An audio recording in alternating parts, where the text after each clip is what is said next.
Welcome to our special extended episode. Because our last conversation about talking about yourself received such an overwhelming response, we decided to do a massive deep dive today. We are going to cover everything from the psychology of why we get nervous to job interviews, cultural differences, and how to answer the hardest questions people ask you. Mark is back with us for this masterclass. Welcome back, Mark. Thank you, Sarah. I am so ready for this. It is a huge topic, and there is so much we can unpack to help English learners feel truly confident. Let us start right at the beginning, inside our own brains. So many learners tell me that when someone says, "Tell me about yourself," their brain actually goes completely blank. It's a physical reaction. Why does that happen? It really is physical. In cognitive psychology, we talk about something called cognitive load. When you're speaking your native language, the words flow automatically. You don't have to think about grammar or vocabulary. But when you're speaking a second language, your brain's working memory is working overtime. You're translating, checking grammar rules, and monitoring the other person's reaction all at once. So our brain is basically a computer with too many tabs open? Exactly. And when someone asks an open-ended question like, tell me about yourself, it opens 100 more tabs. Your brain is suddenly searching through your entire life history, trying to decide what's relevant while simultaneously trying to remember the past participle of a verb. It's too much processing power, so the system crashes. You freeze. That makes so much sense, and honestly, it's a relief to hear that it's a normal cognitive response, not a failure of intelligence. How do we close some of those tabs? By creating a structure beforehand. When you have a framework, you don't have to decide what to say, you only have to decide how to say it. You're reducing the cognitive load. Last time we talked about the present, past, future method. Today, I want to introduce another framework specifically for professional situations like job interviews or networking. I call it the value impact method. The value impact method. I have my notebook ready. How does it work? In a professional setting, when they ask, tell me about yourself, they don't want to know where you were born or what your favorite color is. They're secretly asking, how can you solve my problems? So you start with the value. What is your core professional identity? For example, I'm a software engineer who specializes in building user-friendly mobile applications. Okay, that's clear and direct. What comes next? Then the impact. You give one or two examples of how you've used that skill to create a positive result. In my last role, I led a team that redesigned our main app, which increased our daily users by 30%. And finally, you connect it to them. I'm really interested in this position because I see an opportunity to bring that same growth to your mobile platform. That's a brilliant answer. It's short, it highlights your skills, and it proves you can deliver results. But I can hear our listeners thinking, Sarah, Mark, my English is not that advanced yet. I can't use words like specializes or opportunity naturally yet. What's a simpler version of that? You can absolutely say the exact same thing with simpler vocabulary. Instead of I specialize in building, you can say I am very good at making. Instead of I led a team that redesigned, you can say I helped my team make a new app and more people started using it. The magic is in the structure, not the complex words. Clear and simple English is always better than complicated, confusing English. Let's pivot slightly. We just talked about professional settings, but what about social settings? Let's say you're at a party or waiting for a bus and someone starts chatting with you. Social settings require a completely different energy.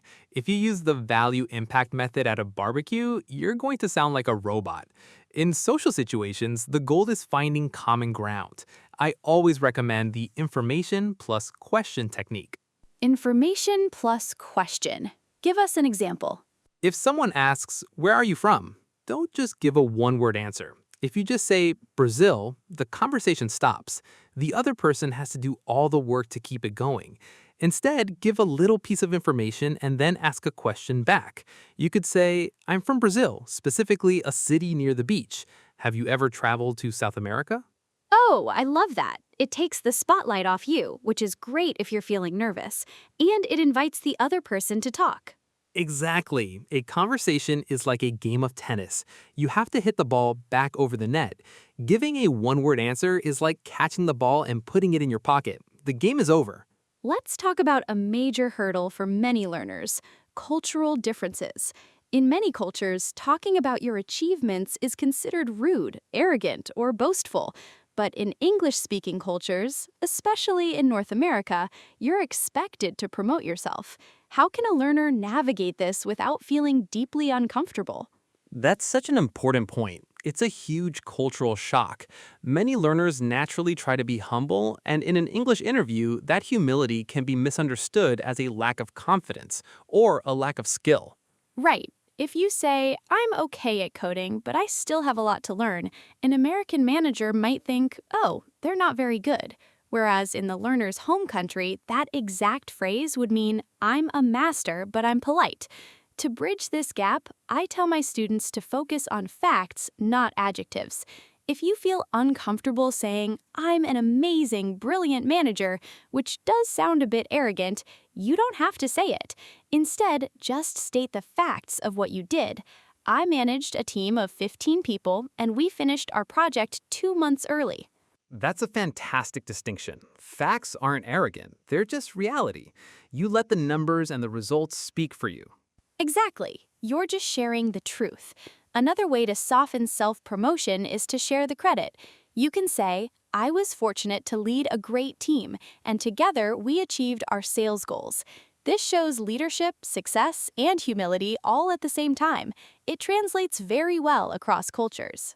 Mark, we actually gathered some questions from our listeners before this episode, and I would love to get your advice on some very specific situations they struggle with. Are you ready for a lightning round of Q&A? Absolutely. Let's hear them. Okay, question number 1 is from Elena in Italy. She asks, I took 2 years off work to care for my children. Now I'm looking for a job again. When they ask me to tell me about myself, I feel embarrassed about this gap in my resume. How do I talk about it?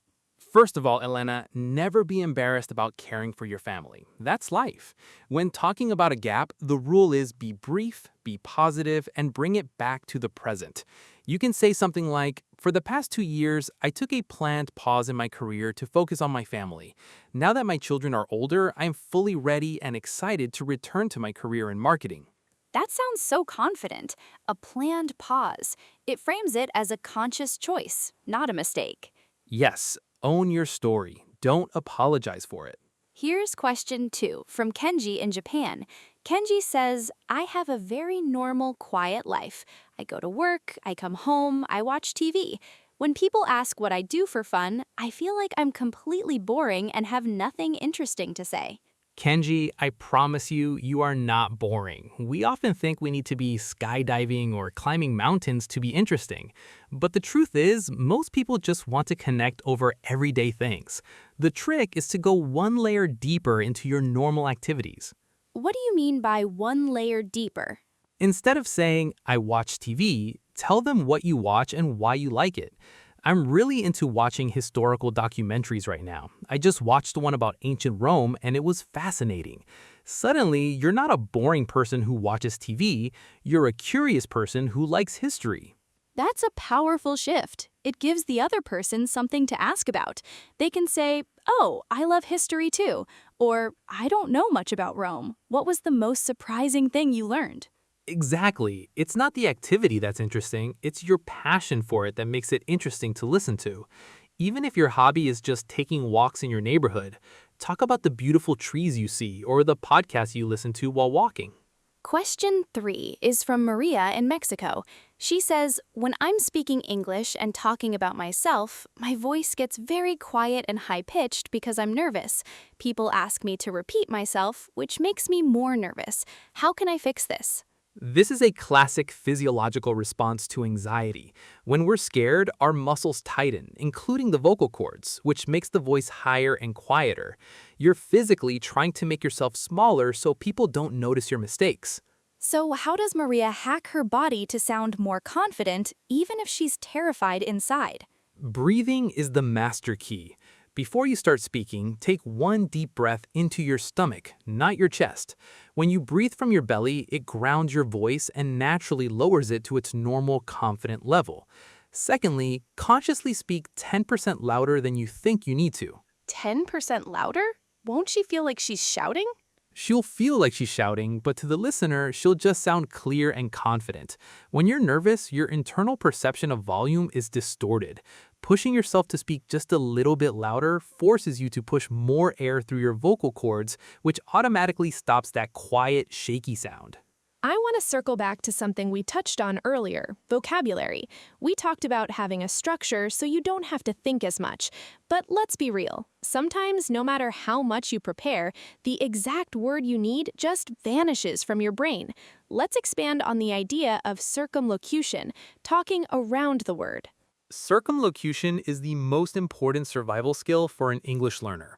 Think of it as a detour on a road. The main bridge is broken. You forgot the word. You can sit in your car and cry, or you can take a small detour and still get